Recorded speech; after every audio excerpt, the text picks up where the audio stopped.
Hola, mi nombre es Paul, estudiante de Ciencia Política de la Universidad Nacional Abierta y a Distancia. El día de hoy presento la sustentación correspondiente a la fase 5, caracterización. Bueno, primero que todo vamos a empezar por el origen de las reglas. Para entender nuestro diseño institucional, debemos ir al origen de las reglas del juego, la diferencia estructural entre poder constituyente y poder constituido. El poder constituyente originario es la fuerza primaria, soberana y prejurídica del pueblo. No deriva de una norma anterior, tiene la potestad de crear o transformar el orden constitucional. En Colombia, por ejemplo, eh, encontramos que en la Asamblea Nacional Constituyente de 1991 dio origen a la actual constitución política.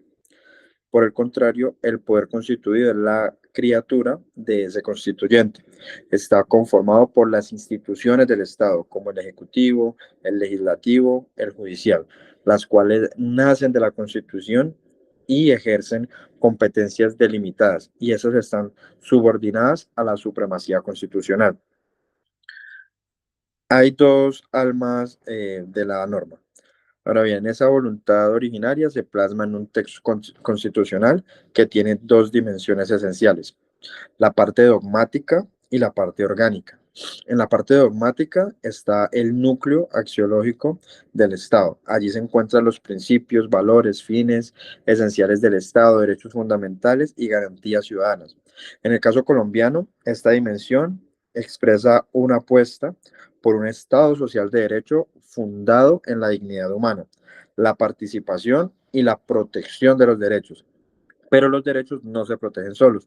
Por eso existe la parte orgánica que puede entenderse como la ingeniería institucional de la Constitución. Allí se definen las estructuras del Estado, la división del poder público, las competencias de las autoridades, los órganos de control y las organizaciones territoriales. Su función es convertir la promesa de la parte dogmática en garantías efectivas. Ahora, en el giro histórico, vemos que esta estructura ha atravesado un origen histórico profundo. Si miramos el tránsito del constitucionalismo europeo clásico hacia el constitucionalismo contemporáneo de la posguerra, observamos que uno de sus grandes aportes fue consolidar la Constitución como norma jurídica suprema, vinculante y directamente aplicable. Este proceso limitó el poder político mediante mecanismos de control constitucional y fortaleció el papel de los tribunales encargados de proteger la supremacía de la Constitución. Sin embargo, América Latina experimentó su propia ruptura mediante el nuevo constitucionalismo latinoamericano. A diferencia de una visión centrada únicamente en limitar el poder, esta corriente amplió el horizonte democrático, fortaleció los catálogos de derechos, reconoció sujetos históricamente excluidos y promovió mecanismos de participación y exigibilidad. La Constitución colombiana de 1991 dialoga con esa tendencia al reconocer la diversidad, ampliar los derechos, crear mecanismos como la acción de tutela y fortalecer el control constitucional. Ahora vamos a la encrucijada colombiana. Aterrizando estos conceptos, la encrucijada colombiana, la constitución política del 91 marcó un hito al reconocer y proteger internamente un amplio conjunto de derechos vinculados a la dignidad humana. Muchos de ellos provienen del lenguaje universal de los derechos humanos, otorgándoles carácter fundamental y mecanismos de protección inmediata.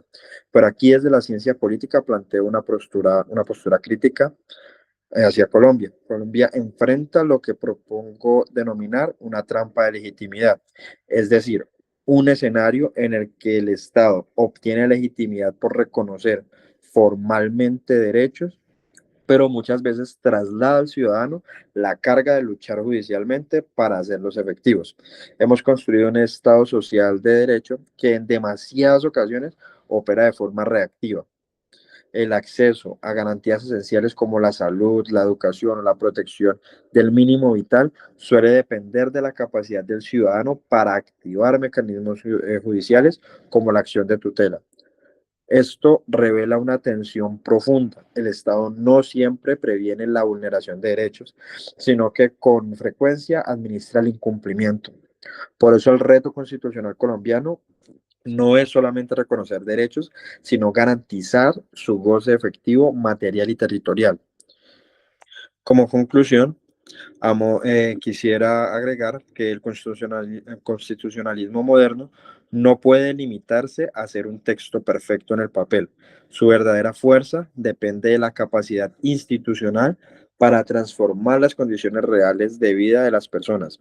La Constitución no debe ser únicamente una promesa jurídica, sino una herramienta efectiva para limitar el poder, organizar el Estado, garantizar la dignidad y, y la dignidad humana. Nuestro objetivo más grande como sociedad es lograr que la dignidad humana deje de ser una demanda judicial constante y se convierta por fin en una realidad cotidiana en nuestros territorios. Muchas gracias.